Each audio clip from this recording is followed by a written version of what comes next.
فضیلت الشیخ عبدالصبور مدنی حفظہ اللہ سے درخواست کرتا ہوں کہ وہ آئیں اور اپنے بیان سے مستفید ہوں.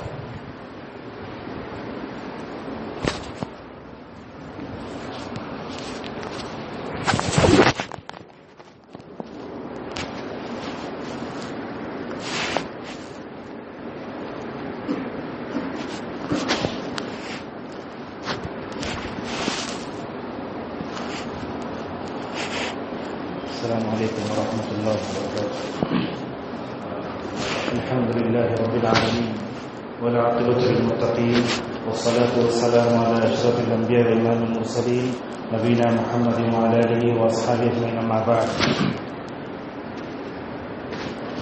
قال اللہ تعالی اعوذ باللہ من الشیطان الرجیم من همزه ونفخه ونفثه قل یا ایها الکافرون لا اعبد ما تعبدون ولا أنتم عابدون ما أعبد ولا أنا عابد ما عبدتم ولا أنتم عابدون ما أعبد لكم دينكم ولي دين.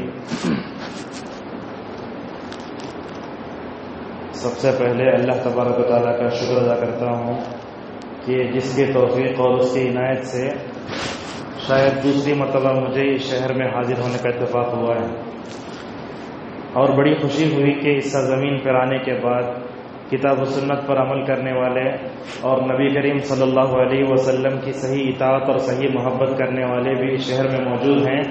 اللہ تبارک و تعالیٰ سے ہماری دعا ہے کہ اللہ تعالیٰ آپ لوگوں کو صبر و استقامت عطا فرمائے اور تادم حیات اسی کتاب و سنت کی روشنی میں زندگی گزارتے ہوئے کلمے والی موت نصیب فرمائے.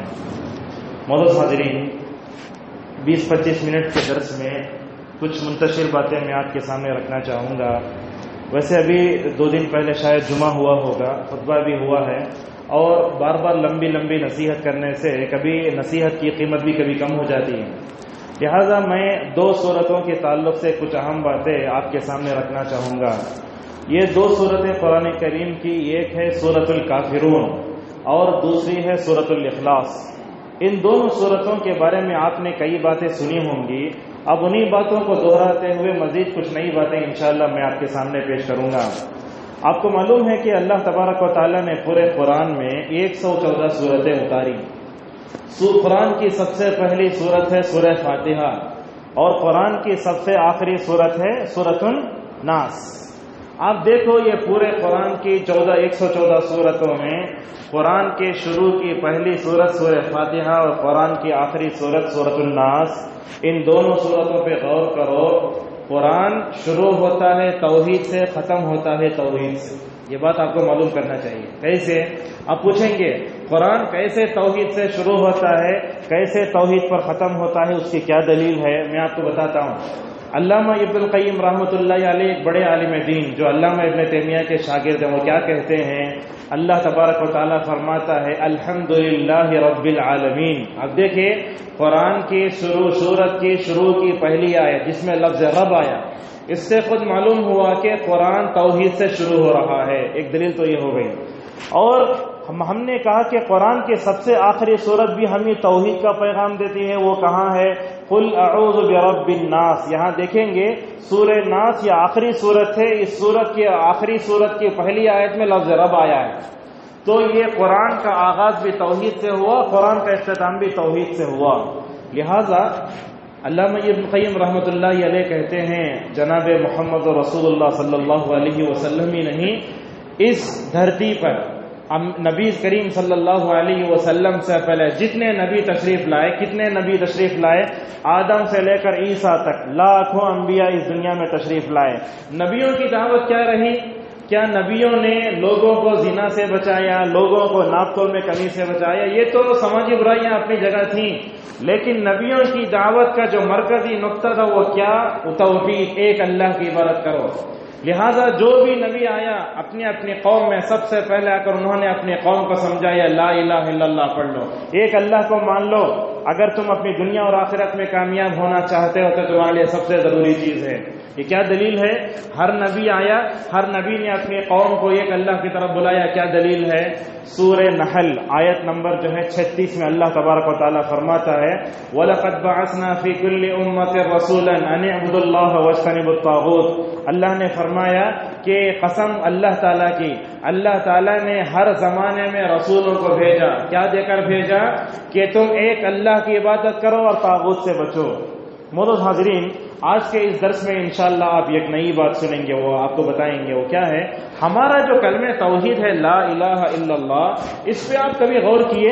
لا الہ الا اللہ اس کلمے کے دو جز ہیں۔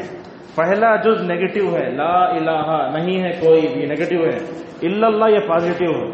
جب تک اب لا الہ الا اللہ کی حقیقی روح کو نہیں سمجھیں گے، ہماری اور آپ کی زندگیوں میں کوئی توحید نہیں آئے گی۔ آج کیا ہے؟ برائے نام ہمارے باپ دادا چونکہ جو ہے توحید پرست ہے، ہم بھی توحید پرست بن گئے، ویسا نہیں ہونا چاہیے۔ ہمارے اندر وہ توحید ہونا چاہیے جو حضرت نوح علیہ السلام میں تھی، ہمارے اندر وہ عقیدہ ہونا چاہیے جو موسیٰ علیہ السلام میں تھا، ہمارے اندر وہ عقیدہ توحید ہونا چاہیے جو سید الموحدین صلی اللہ علیہ وسلم کا تھا۔ ہماری توحید ویسی ہو جیسے صحابہ کی ہو۔ وہ کیسی ہوگی ہماری عقیدہ؟ ہمارا عقیدہ صحابہ جیسا کب ہوگا؟ جب ہم لا الہ الا اللہ کے حقیقی معنی مفہوم کو سمجھیں گے۔ کیا مطلب ہے؟ لا الہ کا مطلب نہیں ہے کوئی معبود، یہ نیگیٹو ہے، یہ تو ہو گیا۔ اس کے بعد کہا الا اللہ، تو معلوم کیا ہوا؟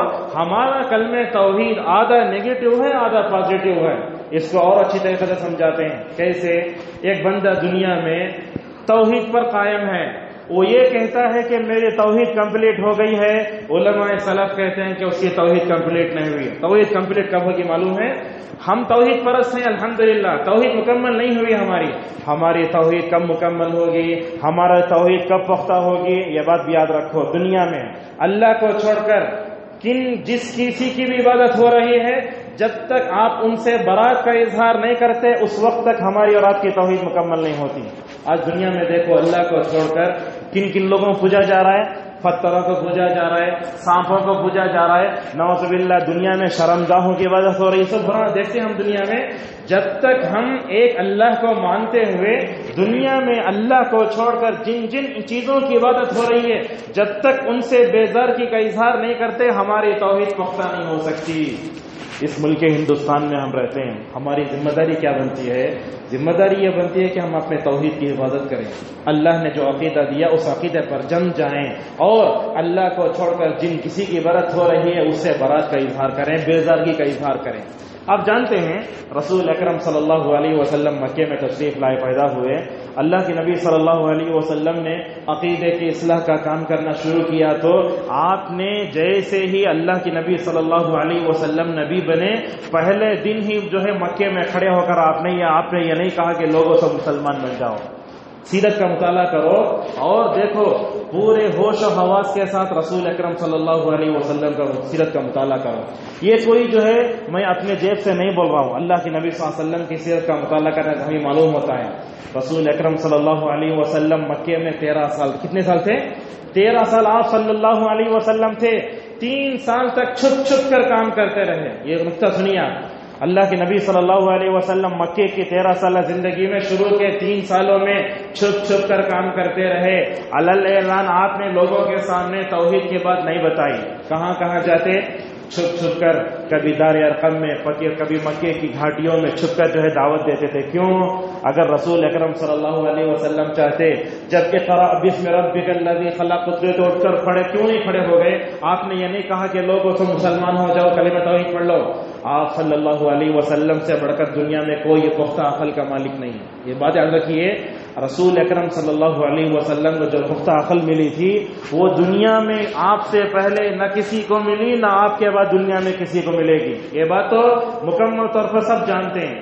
رسول اکرم صلی اللہ علیہ وسلم کو جو پختہ عقل دی گئی دنیا میں کسی کو نہیں ملی۔ اللہ کے نبی صلی اللہ علیہ وسلم نے مکے کی 3 سالہ زندگی میں 3 سال تک دعوت کو چھپ کر کیوں کام کیا؟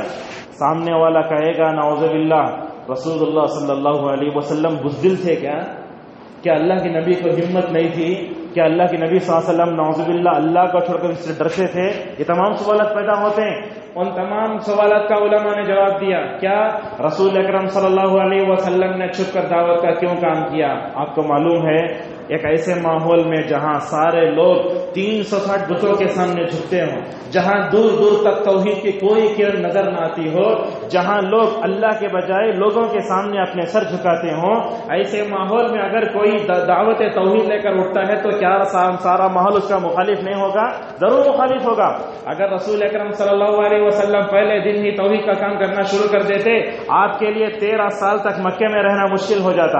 اللہ کے نبی صلی اللہ علیہ وسلم کیسے حکمت عملی سے اللہ کے نبی صلی اللہ علیہ وسلم دعوت توحید کا کام کر رہے ہیں، چھپ چھپ کر آپ نے 3 سال تک کام کیا تو فائدہ کیا ہوا؟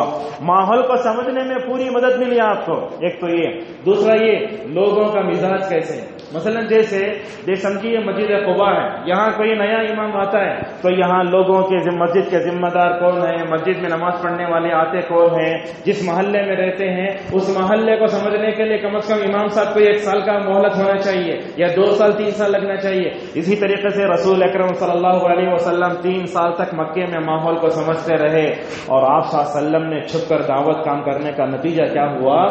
آپ صلی اللہ علیہ وسلم نے عقید توحید کو ایسے پلایا صحابہ کرام کو، ان کے دلوں میں، ان کے رگوں میں، ان کے خون میں ایسے ہی عقید توحید بیٹھ گئی۔ اور اللہ کے نبی صلی اللہ علیہ وسلم نے عقید توحید کا کام کیا تو سب سے پہلے کہاں سے شروع ہوا؟ ہم میں سے اور آپ میں سے کتنے لوگ الحمدللہ حج عمرے کی سعادت سے فارغ ہو چکے ہیں؟ الحمدللہ۔ ان کو معلوم ہونا چاہیے جب بندہ کعبۃ اللہ کے اطراف میں طواف کرتا ہے تو کیا کبھی سوچتا ہے کہ اس سرزمین سے دعوت توحید لے کر محمد صلی اللہ علیہ وسلم اٹھے تو آپ کو کتنی مشکلات کا سامنا ہوا؟ کبھی سوچا؟ کبھی طواف کرتے ہوئے کبھی ہم نے صحابہ کی قربانیوں کو یاد کیا؟ کبھی صفا پہاڑی پر چڑھے سعی کرنے کے لیے، صفا وہ پہاڑی ہے آپ چڑھ رہے ہیں، کون سی دعا پڑھ رہے ہیں؟ لا الہ الا اللہ۔ یہاں دیکھو توحید کے مرکز میں گئے نا آپ، صفا کی پہاڑی پر چڑھے اس وقت کیا دعا پڑھتے ہیں؟ لا الہ الا اللہ۔ چنانچہ آپ کو معلوم ہونا چاہیے رسول اکرم صلی اللہ علیہ وسلم نے دعوت توحید کا اعلان کہاں سے فرمایا؟ آپ صلی اللہ علیہ وسلم چڑھے صفا پہاڑی پر، کھڑے ہو کر کیا فرمایا؟ اے لوگو لا الہ الا اللہ پڑھ لو، کیا فائدہ ہوگا؟ 2 فائدے ہوں گے۔ ایک تو یہ دنیا اور آخرت کی ساری کامیابیاں توحید میں مثمر ہیں۔ اگر تم دنیا میں کامیاب ہونا چاہتے ہو، آخرت میں کامیاب ہونا چاہتے ہو تو تم توحید کو مان لو، توحید کو پکڑ لو، کیا مان ہو جاؤ گے۔ ایک چیز تو یہ۔ دوسرا، توحید کو ماننے سے اور ایک فائدہ یہ ہوگا، کیا عرب عجم بھی تمہارے سامنے گھٹنے ٹیکنے پر مجبور ہو جائیں گے۔ ایسے ہی ہوا۔ چنانچہ صفا پہاڑی سے، مکے کی ان پہاڑیوں سے توحید کا نور سارے عالم میں پھیلا تو کیا ہوا؟ اسلام کی نور کہاں کہاں تک پھیلی؟ ہندوستان بھی آئے صحابہ کرام، اور قیصر و کسرا ایران کے تختے بھی الٹے صحابہ کرام نے، کس وجہ سے؟ رسول اکرم صلی اللہ علیہ وسلم کی دعوت توحید سے۔ لہذا 2 صورتوں سے متعلق 2 مختصر باتیں میں آپ کے سامنے بیان کر کے اپنی بات کو ختم کروں گا۔ وہ کیا ہے؟ قل یا ایھا الکافرون، یہ سورت آپ نے کئی مرتبہ پڑھی ہوگی۔ اس کا کیا شان نزول ہے یہ بھی ہم کو سمجھنا چاہیے۔ ایک مرتبہ رسول اکرم صلی اللہ علیہ وسلم کے پاس کئی سردار آپ کے پاس آئے اور آ کر کیا کہنے لگے؟ اے محمد ایسا کرو، کمپرومائز کر لیں گے، صلح کر لیں گے۔ کیا ہوگا؟ 1 سال تم ہمارے معبودوں کے سامنے جھک جاؤ، ہم 1 سال اللہ کے سامنے جھک جاتے ہیں۔ ایسا انہوں نے اللہ کے نبی صلی اللہ علیہ وسلم سے سوال کیا۔ اللہ کو یہ پسند نہیں آیا۔ آپ کو معلوم ہونا چاہیے اس ملک ہندوستان میں ہم رہتے ہیں تو یہاں توحید کو ماننے والے بھی ہیں، مشرک بھی ہیں، بدعتی بھی ہیں، خرافی بھی ہیں۔ اس سے ہٹ کر ہم دیکھتے ہیں کہ کتنے کنکر اتنے شنکر والی بات بھی دنیا میں آج موجود ہے۔ تو ملک ہندوستان میں رہتے ہوئے ہم کو غیر مسلموں سے کتنا تعلق رکھنا چاہیے، یہ صورت ہمیں اس بارے میں تعلیم دیتی۔ کیسی تعلیم دیتی ہے؟ دنیاوی معاملات ہوں، مثلا ووٹ کا زمانہ آیا، یا کچرا پاک کرنے کا معاملہ آیا، یا کوئی ایسی چیز آئی جس وجہ سے ہم دنیا کے معاشرے سے ظلم کو مٹانا چاہتے ہیں، ایک ایسا کام جس میں دنیاوی کام جس میں ہندو مسلمان سب مل کر سکتے ہیں تو مل کر کرنا چاہیے۔ لیکن بات جب عقیدے کی آتی ہے تو کبھی کمپرومائز نہیں ہوگا۔ دیکھو یہ آسمان یہ زمین جیسے نہیں مل سکتے، ویسے شرک اور کفر توحید کبھی مل نہیں سکتا۔ اللہ نے آیتیں اتاری، قل یا ایھا الکافرون، اس سورت کی ایک آیت کو پڑھو، اللہ تعالیٰ کیا فرماتا ہے؟ اے کافرو۔ اے کافروں کا مطلب کیا ہوا؟ اللہ کے نبی کے زمانے میں جتنے کافر تھے ان سے خطاب ہے، اور قیامت تک جتنے کافر دنیا میں پیدا ہوں گے اللہ تعالیٰ سب سے خطاب کر کے کہتا ہے، کیا کہتا ہے؟ قل یا ایھا الکافرون، اے کافرو کان کھول کر سن لو، لا اعبد ما تعبدون، تم جن معبودوں کے سامنے سر جھکاتے ہو میں ان کی عبادت ہرگز نہیں کروں گا. اللہ تعالیٰ رسول صلی اللہ علیہ وسلم کے ذریعے اعلان کرا رہا ہے کہ تم جن اس کے سامنے پوچھتے ہو، جن کے سامنے جھکتے ہو، اس کے سامنے کبھی میں جھکنے والا نہیں ہوں. اب یہ حال کا مطلب ہوا. اس کے بعد کہا وَلَا أَنْتُمْ عَابِدُونَ مَا أَعْبُدُ، جس ایک ذات کی طرف میں بلاتا ہوں تم اس کی عبادت نہیں کر سکتے. ان دونوں آیتوں میں کیا معلوم ہوا؟ معلوم یہ ہوا اپنے دل میں بتوں کی محبت رکھنے والا، اس کے دل میں اللہ کی محبت کبھی جمع نہیں ہو سکتی. اسی طریقے سے آج دیکھو درگاہوں میں، خانقاہوں میں، آستانوں میں، ادھر ادھر جو لوگ وہاں سے محبت رکھتے ہیں ان کے دلوں میں کبھی مسجد کی محبت جمع نہیں ہو سکتی. کیوں؟ اس لیے کہ یہ مسجد توحید کو اجاگر کرتی ہے. دیکھو مسجد کے میناروں سے کیا آواز آتی ہے؟ اشہد ان لا الہ الا اللہ. دن میں 5 مرتبہ توحید کا اعلان ان مسجدوں سے ہوتا ہے. تو جس کے دل میں درگاہوں سے محبت ہوتی ہے اس کے دل میں مسجد کی محبت ہرگز جمع نہیں ہو سکتی. مثلا ہم آپ کو بتاتے ہیں اگر مسجد کے چندے کی بات آتی ہے تو آدمی 10 روپے دیتا ہے، جب درگاہ کی بات آتی ہے تو 1 لاکھ روپے دیتا ہے. دیکھو ہمارا ذوق کتنا خراب ہوا. توحید کی جہاں سے تعلیم ہو رہی ہے اس پر خرچ کرنے کے بجائے ہم کیا کر رہے ہیں؟ نعوذ باللہ، جہاں سے شرک کی ترویج و اشاعت ہو رہی ہے وہاں ہم کام کر رہے ہیں. آپ کو معلوم ہونا چاہیے جو لوگ درگاہوں میں لائٹنگ کرتے ہیں ان پر اللہ کے رسول صلی اللہ علیہ وسلم نے لعنت فرمائی ہے. آپ نے فرمایا جو لوگ درگاہوں کے پاس غیر اللہ کے پاس لائٹ سلگاتے ہیں اور جو ہے درگاہوں کی جو ہے کرنٹ کے بل باندھتے ہیں ان کے اوپر رسول اکرم صلی اللہ علیہ وسلم نے لعنت فرمائی. لہذا معلوم یہ ہوا کہ اللہ کے نبی صلی اللہ علیہ وسلم یہ کہنا چاہتے ہیں اے کفار مکہ، تم یہ چاہتے ہو کہ میں تمہارے معبودوں کے سامنے جھکوں؟ کبھی نہیں ہو سکتا یہ تو اب نہیں. اور ایسا بھی نہیں ہو سکتا کہ تم اپنے دل میں معبودوں کی بات رکھ کر میرے معبود کے سامنے جھک جاؤ. یہ تو ہوا پریزنٹ کا. فیوچر کا کیا ہوگا؟ اللہ آگے اور فرماتا ہے وَلَا أَنَا عَابِدٌ مَا عَبَدتُّمْ، کہا تم جس کی عبادت کر رہے میں اس کی عبادت نہیں کروں گا. پھر کہتا ہے وَلَا أَنْتُمْ عَابِدُونَ مَا أَعْبُدُ، اور تم یہ معبود کی عبادت کبھی نہیں کر سکتے. اس کے بعد کیا کہا وَلَكُمْ دِينُكُمْ وَلِيَ دِينِ، تمہارا دین تمہارے لیے، میرا دین میرے لیے. یہ صورت ہمیں کیا پیغام دیتی ہے؟ رسول اکرم صلی اللہ علیہ وسلم اس صورت کو کب کب پڑھتے تھے؟ ذرا غور سے سنو. کب کب پڑھتے تھے یہ صورت کو؟ یہ 5-6 آیتوں والی صورت جناب محمد صلی اللہ علیہ وسلم کب کب پڑھتے تھے؟ روایتوں میں آتا ہے فجر کی سنت میں پہلی رکعت میں پڑھتے تھے، مغرب کی سنت کی پہلی رکعت میں پڑھتے تھے 2. تیسرا کبھی اللہ کے نبی صلی اللہ علیہ وسلم وتر کی دوسری رکعت میں پڑھتے تھے. پہلی رکعت میں سورہ اعلیٰ، دوسری رکعت میں سورہ کافرون. 3 ہوا. چوتھا اللہ کے نبی صلی اللہ علیہ وسلم کبھی حج کرنے، عمرہ کرنے جاتے، طواف کرنے کے بعد کعبۃ اللہ کے مقام ابراہیم کے پیچھے کھڑے ہو کر 2 رکعت نماز پڑھتے. اس کی پہلی رکعت میں سورہ کافرون پڑھتے. دیکھ کتنے مقامات ہیں. ایک تو ہوا فجر کی سنت، دوسرا ہے مغرب کی سنت، تیسرا ہے وتر کی دوسری رکعت، چوتھا ہے طواف کی پہلی رکعت میں. اتنا ہوا 4. 5واں اللہ کے نبی صلی اللہ علیہ وسلم سونے سے پہلے اس سورت کو پڑھتے تھے. ایک صحابی صاحب نے کیا فرمایا؟ اے صحابی دیکھو جب تم اگر اس سورت کو پڑھ کر سو جاؤ گے تو کیا ہوگا؟ اللہ تعالیٰ تم کو رات بھر شرک سے بچائے گا. اللہ اکبر، کتنی بڑی فضیلت ہے. اللہ کے نبی صلی اللہ علیہ وسلم آنکھ بند کر رہے ہیں، شرک سے بچنے کی دعا کر کے سو رہے ہیں. آج ہم کیا کر رہے ہیں؟ شرک کرتے ہوئے، بت پرستی کرتے ہوئے اور نعوذ باللہ کیا کرتے سوتے ہیں. اگر اس حالت میں ہماری موت ہو جائے تو جہنم میں جائیں گے. تو اللہ کے نبی صلی اللہ علیہ وسلم نے فرمایا سورہ کافرون پڑھتے ہوئے سو جاؤ، اللہ تعالیٰ تمہارا خاتمہ شرک سے کرے گا اور تمہیں توحید کی جو ہے توحید پر موت دے گا. اور یاد رکھو جن کو اللہ تبارک و تعالیٰ نے حج عمرے کی سعادت دی، اگر وہ کعبۃ اللہ کے پاس مقام ابراہیم کے پیچھے کھڑے ہو کر پہلی رکعت میں قل یا ایھا الکافرون پڑھتے ہیں، ایک حج عمرے کرنے کا عمرہ کرنے والے بندے کے دل میں کیا پیدا ہونا چاہیے؟ میں بولوں گا بندہ کہے گا رب میں یہاں ٹھہرا ہوں جہاں ایک زمانے میں 360 بت رکھے ہوئے تھے.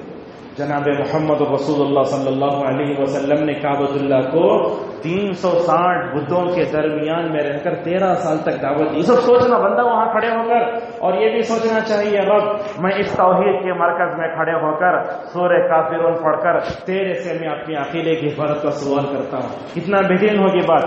یہ تو سورہ کافرون کے تعلق سے ہوا. سورہ اخلاص میں اللہ تبارک و تعالیٰ کیا فرماتا ہے؟ قل هو اللہ احد اللہ الصمد لم یلد ولم یولد ولم یکن لہ کفوا احد. اس سورت کے بارے میں آپ کیا جانتے ہیں؟ یہ سورت کب اتری؟ یہودیوں نے آ کر رسول اکرم صلی اللہ علیہ وسلم سے سوال کیا، اے محمد بتاؤ تمہارے رب کی فیملی کیسی ہے؟ نعوذ باللہ، رب کی فیملی ہے کیا؟ نہیں ہے نا فیملی. تمہارے رب کے بارے میں نسب بتاؤ، اس کی بیوی کون، شوہر کون، بیٹا کون، بچے کون، پورا بتاؤ. اللہ تبارک و تعالیٰ نے جب یہ سوال سنا تو رسول اکرم صلی اللہ علیہ وسلم پر یہ آیت اتاری. کیا فرمایا؟ قل هو اللہ احد. دیکھو قل کہو، قل سے قرآن میں 5 صورتیں، اس میں یہ سورہ اخلاص ہوئی. اللہ کیا بولتا ہے؟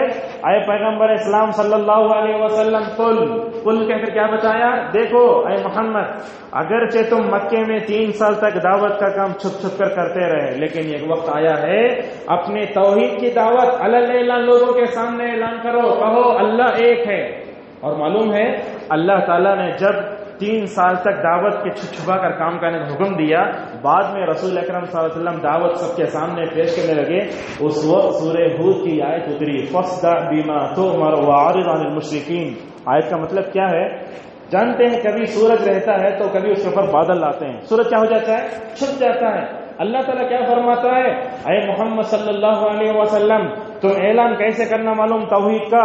جیسے سورج بادل کے پیچھے سے بھی روشنی دیتا ہے، بادل کو ڈھکیل کے آگے بڑھ جاتا ہے، اسی طریقے سے مکی دور میں تم مکمل طور پر توحید کا سبق پڑھاؤ، لوگوں کو توحید کی طرف تعلیم دو.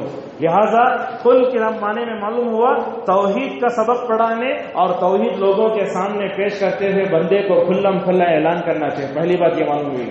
قل کہہ کر اللہ دوسری بات یہ بتاتا ہے، کیا بتاتا ہے؟ اے محمد صلی اللہ علیہ وسلم جس عقیدے توحید کی طرف تم دعوت دے رہے ہو نا، سب سے پہلے تمہیں وہ معلوم ہونا چاہیے. آج معاشرے میں ہم دیکھتے ہیں لوگ کلمے کی بات کرتے ہیں، نمازوں کی بات کرتے ہیں، لیکن اگر آپ ان سے لا الہ الا اللہ کا معنی پورے سمجھ میں نہیں آئے گا. تو لہذا سب سے پہلے عقیدے کا علم پیش کرنے والے کو سب سے پہلے حاصل کرنا چاہیے، بعد میں اس کی طرف دعوت دینے کی ضرورت ہے. اور آپ معلوم ہے یہ لا الہ الا اللہ، یہ قل هو اللہ احد، یہ سورت رسول اکرم صلی اللہ علیہ وسلم کب پڑھتے تھے بتا کر ہم اپنی بات کو ختم کرتے ہیں. رسول اکرم صلی اللہ علیہ وسلم صبح میں 3 مرتبہ پڑھتے تھے، نماز فجر کے بعد 3 مرتبہ، نماز مغرب میں 3 مرتبہ. دیکھو توحید کی اہمیت کتنی ہے. اس سورت کو فجر کی نماز کے بعد 3 مرتبہ، مغرب کی نماز کے بعد 3 مرتبہ، ہر نماز کے بعد 1 مرتبہ، ظہر میں، عصر میں، عشاء میں. اس کے علاوہ اللہ کے نبی کہاں پڑھتے؟ فجر کی سنت کی دوسری رکعت میں، مغرب کی سنت کی دوسری رکعت میں. کتنے مقامات ہوئے؟ اسی طریقے سے رسول اکرم صلی اللہ علیہ وسلم سوتے وقت بھی اس کو پڑھتے تھے. کتنی اہمیت ہے اس سورت کی. اسی طریقے سے رسول اکرم صلی اللہ علیہ وسلم وتر کی آخری رکعت میں بھی اس کو پڑھتے تھے. لہٰذا ان مقامات میں سوتے ہوئے بھی قل یا الکافرون، سوتے ہوئے قل هو اللہ احد، اس حد درجہ اہتمام کی کیا بات ہے؟ اس میں 2 باتیں معلوم ہوتی ہیں. ایک بات تو یہ اللہ کی توحید کو معمولی نہیں سمجھنا چاہیے. دیکھو ہمارے آس پاس میں کتنے کافروں کے جنازے اٹھتے ہیں، حالت کفر میں ان کا انتقال ہو جاتا ہے نا. جب ہم کافروں کے جنازے کو دیکھتے ہیں تو اللہ تعالیٰ کی اس توحید پر کتنا بھی شکر ادا کرے کم ہے. اگر ہم کافروں کے جنازے گزر رہے ہیں، اگر اس وقت اللہ تعالیٰ موقع لے سجدے شکر میں گر جاؤ اللہ تعالیٰ کے کہ اللہ نے ایمان کی دولت سے ہمیں مالا مال فرمایا. اور یاد رکھو کلمہ توحید جو بندہ پڑھ لیا اس کی دنیا بھی جو ہے بہترین، آخرت بھی بہترین. دنیا میں دیکھو جو لوگ کلمہ توحید پڑھ لیے اپنی زبان سے، دل میں لا الہ الا اللہ کا معنی مفہوم نہیں سمجھے، اس کے مطابق زندگی نہیں گزاری، یاد کرو اس وقت کو جب کہ انسان کی موت ہو جاتی ہے اور جب اس کو قبر میں اتار دیا جاتا ہے، سارے لوگ دور ہو جاتے ہیں، منکر نکیر آ کے پہلا سوال کرتے ہیں مر ربک، تمہارا رب کون ہے؟ اگر ہم نے زندگی بھر توحید کو نہیں سمجھا، توحید کے تقاضوں کو پورا نہیں کیا، توحید کی طرف بلائے نہیں، اپنے عقیدے کو صحابہ کے عقیدے کی طرح نہیں بنایا، مر ربک کا کیا جواب دیں گے؟ زبان کھل نہیں پائیں گی. یہی تو ایک تو یہ. اور ایک بات یاد رکھیے، اس میں اور ایک بات یہ سمجھ میں آتی ہے، توحید اپنے اندر آنے کے بعد غلط فہمی میں شکار نہیں ہونا چاہیے کہ نعوذ باللہ ہم جنت میں چلے جائیں گے، جیسے ہم میں سے کچھ لوگوں کا خیال ہے. عقیدہ توحید آ گئی جنت میں نہیں جائیں گے، ایسا مت سمجھو. ایسا سمجھو یہ توحید اگر ہمارے اندر آ گئی ساری خوبیاں ہمارے اندر آ جانا چاہیے. نبیوں کو دیکھو جیسے ان کے اندر عقیدہ توحید کمال درجے کا تھا، اخلاق بھی ویسے ہی تھے. آج ہم دوسروں کو عقیدہ توحید کی دعوت دیتے ہیں لیکن ہمارے پاس اخلاق نہیں ہے، ہم جھڑکتے ہیں، نفرت سے بلاتے نہیں، نرمی سے بلاؤ. اللہ تبارک و تعالیٰ نے موسیٰ و ہارون کو یہ دو اپنے وقت کے بڑے بڑے پیغمبر کس کے پاس بھیجا فرعون کے پاس. فرعون کون؟ خدائی کا دعویٰ کرنے والا. آج ہمارے سوسائٹی میں جو بدعتی ہے، مشرک ہے، کیا وہ فرعون سے بھی گیا گزرا ہے کیا؟ نہیں نا. تو اللہ تعالیٰ موسیٰ و ہارون سے بولتا ہے فرعون کے دربار میں جا رہے ہو تم خدائی کا دعویٰ کرنے والے کے پاس، لیکن جا کر سختی سے بات نہیں کرنا. فَقُولَا لَهُ قَوْلًا لَيِّنًا، تم نرمی سے بات کرو. اور پوری مکے کی تاریخ اٹھا کر آپ صلی اللہ علیہ وسلم کی دیکھو. آپ صلی اللہ علیہ وسلم نے مکے کی دعوتی زندگی میں کسی کو جھڑکایا نہیں، بلکہ اپنے اخلاق سے اپنے دشمنان اسلام کے دل ایسے جیتے. رسول اکرم صلی اللہ علیہ وسلم نے آپ کو وہ لوگ امانت دار کہہ کر پکارتے تھے، آپ کو سچا پکارتے تھے، بلکہ اپنی امانتیں رسول اللہ صلی اللہ علیہ وسلم کے پاس لا کر رکھتے تھے. یاد کرو اس وقت کو جب اللہ کے نبی صلی اللہ علیہ وسلم صفا پہاڑی پر کھڑے ہوئے ہیں، کھڑے کر کہہ رہے ہیں اے لوگو، کیا تم نے میری مبارک زبان سے کبھی جھوٹ بات سنی ہے؟ سامنے کھڑے ہوئے کون لوگ؟ آپ کے دعوت توحید کو ٹھکرانے والے پورے غیر مسلم، اس میں قریش کے خاندان کے بھی ہیں، ابو لہب بھی ہے، ابو جہل بھی ہے. تمام لوگوں نے کیا کہا؟ اے محمد صلی اللہ علیہ وسلم، ہم نے آج تک آپ کی زبان سے جھوٹ نہیں سنا. آج ہمارے پاس عقیدہ ہے لیکن ہم بزنس میں جھوٹ بولتے ہیں، ہماری زبانیں اچھی نہیں ہیں. لہذا عقیدہ توحید اگر ہمارے پاس آ جاتی ہے، مطلب یہ ہوا کہ دنیا کی ساری بھلائیاں بھی ہمارے اندر آ جانا چاہیے. اور یہ بات یاد رکھیں آپ، ہندوستانی ماحول میں کام کرنے کے ہمارے دو طریقے ہیں. ایک تو یہ ہے کہ ہم مسلمانوں میں دعوت توحید کو عام کریں، ایک تو یہ ہوا. دوسرا یہ ہوا غیر مسلموں کے سامنے بھی اسلام کو پیش کرنا چاہیے. یہاں دیکھیں گے کناڈی زبان میں ہمارے پاس قرآن ہے، کناڈی زبان میں لٹریچر ہے. غیر مسلموں کو اپنے قریب کرو. دنیاوی معاملات میں، بزنس میں دیکھو، اچھے اخلاق سے پیش آؤ. اگر ان میں سے کسی کی شادی ہوتے قرآن پیش کرو تو ایسا ہونا چاہیے. لہذا اصلاح کا کام کے ساتھ ساتھ دعوت کا کام بھی مل کر ہونا چاہیے. اور آخری بات آپ سے ہم جو کہنا چاہتے ہیں، تقریر کرنے والوں کو اللہ تبارک و تعالیٰ الگ الگ ملکہ دیتا ہے. اللہ نے مجھے جیسے سکھایا میں نے ویسے بولا. جمعہ کا خطبہ دینے آئے جیسے وہ بولے. یہ بات رکھو، ہر عالم کوئی بھی بات بولتا ہے عمل کی نیت سے سنو. مزہ لینے کے لیے سنیں گے تو عمل نہیں کریں گے. کچھ لوگ تو کہتے ہیں اللہ نے دو کان بنائے، یہ کان سے دوسرے کان چھوڑ ڈالو. یہ بات اچھی نہیں ہے. کوئی بھی عالم دین اگر اخلاص کے ساتھ کوئی بھی نصیحت کرتا ہے اس پر عمل کرنے کی کوشش کرو اور اپنے دل میں مسجد کی محبت کو پیدا کرو. بڑی اہم بات، مسجد سے محبت کو پیدا کرو. ایک حدیث سنا کر ہم اپنی بات کو ختم کریں گے. کیا حدیث ہے؟ رسول اکرم صلی اللہ علیہ وسلم نے فرمایا اللہ تبارک و تعالیٰ ان لوگوں کی طرف دیکھتا ہے جو مسجد میں نماز فرض پڑھنے کے بعد دوسری فرض نماز کے انتظار میں بیٹھتے ہیں. ایک فرض نماز پڑھ لی، دوسری فرض نماز پڑھنے کے لیے بیٹھتے ہیں تو اللہ تعالیٰ اس بندے کی طرف دیکھتا ہے. دیکھ کر کیا کرتا معلوم ہے؟ اس کی طرف دیکھ کر فرشتوں کی طرف دیکھتا ہے. فرشتوں سے کہتا ہے آؤ فرشتوں ادھر آؤ، میرا ایک بندہ میری محبت میں، مسجد کی محبت میں ایک فرض نماز پڑھنے کے بعد دوسری فرض نماز کا انتظار کر رہا ہے. دیکھو اس بندے کو دیکھو. میں فرشتوں سے کہتا ہے اللہ دیکھو میں تمہارے سامنے اس بندے پر فخر کرتا ہوں. کس کی طرف؟ اس آدمی کی طرف. تو مسجد سے محبت اگر آ جائے گی نا تو بہت خوشی ہوگی. اور اللہ تعالیٰ کیسے خوش ہوتا ہے؟ ایک بندہ نماز فرض ہو گئی، دوسری فرض نماز انتر مسجد میں بیٹھے رہتا ہے. فرمایا رسول صلی اللہ علیہ وسلم نے اللہ کو اتنی خوشی ہوتی ہے جیسے تم میں کا کوئی آدمی گم گیا اور اس گھر والوں کو گمشدہ آدمی مل جائے تو کتنی خوشی ہوتی ہے. اللہ تعالیٰ کو اتنی خوشی ہوتی ہے. اور یاد رکھو قیامت کے میدان میں، محشر کے میدان میں ہر ایک آدمی اپنے اپنے گناہوں کے حساب سے پسینے میں ڈوبا ہوا ہوگا.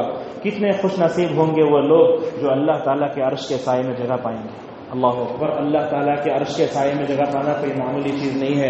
ان 7 خوش نصیبوں میں رسول اکرم صلی اللہ علیہ وسلم نے بیان فرمایا ایک آدمی وہ ہے جس کا دل مسجد سے اٹکا ہوا ہو، وہ عرش کے سائے میں جگہ پائے. کتنی بڑی خوشخبری ہے. تو لہٰذا یہ مسجد صرف نماز پڑھ لینے اور یہاں سے بھاگ جانے کا نام نہیں، یہ ہماری تربیت کا مرکز ہے. اس تربیت کے 3 مرکز ہوتے ہیں، یاد رکھیں. ایک تو گھر، تربیت کا سب سے بہترین مرکز پہلا گھر ہے. دوسرا تربیت کا مرکز یہ مسجدیں، اور تربیت کا تیسرا مرکز مدرسہ ہے۔ مدرسے میں آپ لوگوں کو جانے کا اتفاق نہیں ہوا تو آپ کے پاس تربیت کے 2 مرکز ہیں۔ اپنے گھروں کو دیندار بناؤ، ماحول اچھا بناؤ، مسجدوں سے محبت رکھو۔ مسجدوں سے محبت رکھے تو ہوگا کیا؟ اللہ تبارک و تعالیٰ ماضی میں مسجدوں سے جو کام لیا وہ مستقبل میں بھی لے گا۔ دیکھو مسجدوں سے تعلق رکھنے والے کیسے کیسے کامیاب ہوئے۔ حضرت مریم علیہ السلام بیت المقدس کے محراب میں بیٹھ کر اللہ تعالیٰ کی عبادت کرتی، کتنی نیک بن گئی، اللہ اکبر، کتنی نیک بنی، وہاں بیٹھ کر اللہ سے دعا کرتی تھی، یہ کرتی تھی۔ اللہ تعالیٰ نے مریم کے ذوق کو دیکھا، ان کے جذبے کو دیکھا، مسجد سے محبت کو دیکھا۔ بغیر موسم کے پھل لاتے تھے، ٹھنڈی کے زمانے آم تو نہیں ملتے، اللہ ٹھنڈی کے زمانے میں آم دیتا تھا۔ حضرت زکریا علیہ السلام ان کے خالو لگتے ہیں، حضرت مریم علیہ السلام کے۔ ایک عورت جب مسجد کے مرکز، مسجد کے محراب میں بیٹھ کر اللہ تعالیٰ کی عبادت کر کے دعا کر سکتے تو میں کیوں دعا نہ کروں؟ لہذا آ کر خالو زکریا نے حضرت مریم سے پوچھا، اے مریم یہ سب کہاں سے آ گیا، یہ سب کہاں سے آ گیا؟ تو مریم نے کیا کہا معلوم ہے؟ اللہ نے دیا ہے۔ وہاں کھڑے ہو کر حضرت زکریا اللہ تعالیٰ سے دعا کرنے لگے، پروردگار ایک عورت کو جب تو بغیر شوہر کے اولاد دے سکتا ہے، مجھے کیوں نہیں دے سکتا؟ تو بغیر بیوی ہے، میں بھی بوڑھا ہو چکا ہوں، سفید بال ہو چکے ہیں سر کے، میری بیوی میں بچے جننے کی صلاحیت نہیں ہے۔ وہاں کھڑے ہو کر سوال کرنے لگے۔ اللہ تعالیٰ نے زکریا کے انداز کو دیکھا تو حضرت زکریا میں تبدیلی کیوں آئی؟ مسجد کی وجہ سے، مسجد کے محراب سے آئی۔ اسی طریقے سے آپ دیکھو حضرت اسماعیل علیہ السلام کو مسجد سے تعلق کتنا بہترین تھا۔ حضرت ابراہیم علیہ السلام اپنے بیٹے اسماعیل کو اور یہ حضرت اپنے ہاجر کو مکے میں لاتے ہیں۔ مکے میں لانے کے بعد کیا کہتے ہیں؟ پروردگار میں اپنے بیوی بچوں کو یہاں اس لیے لایا کہ میں سب سے پہلے نمازی بنوں، اپنے بچوں کو نمازی بناؤں۔ اور دنیا میں شاید گھر کے بعد مسجد سے بہتر دنیا میں کوئی اچھا ماحول نہیں ہے۔ صفا مروہ کے درمیان چھوڑ دیا، چلے گئے۔ حضرت ہاجر پریشان ہوتی، چھوٹے بچے لے کر، اگر ہم میں سے اگر کوئی چھوٹا بچہ بیمار ہو جائے، باپ گھر میں نہ ہو تو کیا حال ہوتا ہے؟ ہاجر کا دل کیسا خراب ہوا ہوگا۔ جب چھوڑ کر جانے لگے تو حضرت ہاجر نے پوچھا، اے سرتاج ابراہیم تم کیوں چھوڑ کر جا رہے ہو؟ شیرخوار بچہ ہے، چھوٹا بچہ ہے، نہ کھانے پانی کے لیے کچھ بھی نہیں ہے، بے شکر کا آسمانی کیا کروں میں؟ حضرت ابراہیم نے کہا اللہ کا حکم ہے۔ حاجر نے کہا ٹھیک ہے، جب اللہ کا حکم ہے تو انشاءاللہ اللہ تعالیٰ ضائع نہیں کرے گا مجھے۔ کیا ایمان پر جواب دیا حاجر نے، چھوڑ کر چلے گئے۔ حضرت اسماعیل وہیں پلتے رہے، حضرت اسماعیل وہیں پلتے رہے۔ کیا ہوا؟ حضرت ابراہیم نے دعا کی، رب تو مجھے بھی نمازی بنا، میرے بچوں کو نمازی بنا دے۔ ابراہیم بھی نمازی بنے، اسماعیل بھی نمازی بنے۔ لہٰذا اللہ ارشاد فرماتا ہے سورہ مریم میں، وَكَانَ يَأْمُرُ أَهْلَهُ بِالصَّلَاةِ وَالزَّكَاةِ وَكَانَ عِندَ رَبِّهِ مَرْضِيًّا۔ حضرت ابراہیم نے دعا کی میرے بچوں کو نمازی بنا دے، مجھے نمازی بنا دے۔ ابراہیم علیہ السلام کی دعا قبول ہوئی۔ حضرت اسماعیل علیہ السلام اپنے بیوی بچوں کو نماز کا حکم دے دیتے۔ لہٰذا اس پرفتن دور میں اگر ہم اپنے ایمان کی حفاظت چاہتے ہیں، پارکوں میں، ہوٹلوں میں، بازاروں میں بیٹھنے کے بجائے مسجد میں آ کر بیٹھو، مسجد سے اپنا رشتہ جوڑو، مسجد سے محبت رکھو، آپ کے ذہن کو بھی سکون ملے گا۔ کیا ہے آج کے ٹینشن کے زمانے میں مسجد کے ماحول میں سکون ملے گا کیسے؟ ایک مثال لے کر اپنی بات کو ختم کرتے ہیں۔ حضرت فاطمہ اور علی رضی اللہ عنہما کے درمیان کوئی تلخ بات ہو گئی، کوئی کڑوی بات ہو گئی۔ حضرت علی رضی اللہ عنہ جیسے ہی فاطمہ سے کچھ بات کیے فوراً مسجد